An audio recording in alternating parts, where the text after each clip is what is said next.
perpetrator did not have an opportunity to think about the consequences of his action. It was intentional.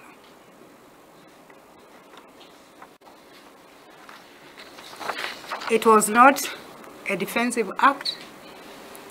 It was not out of provocation. It was planned, it was intended, and it was executed.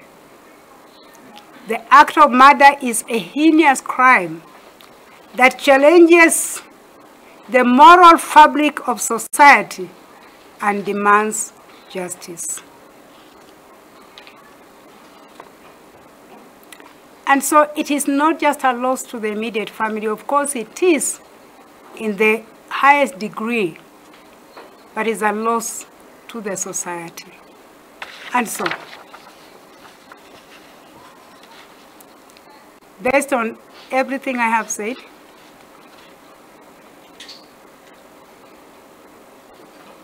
I have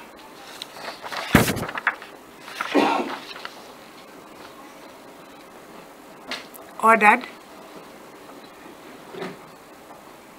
that the first accused person before this court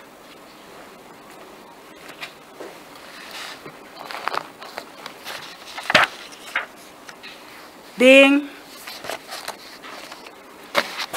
Joseph Irungu alias Jowie,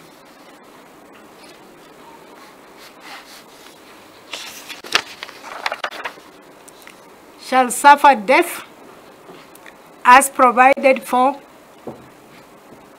the offense of murder under section 204 of the Penal Code of Kenya. And that sentence is lawfully set aside by a court of competent jurisdiction.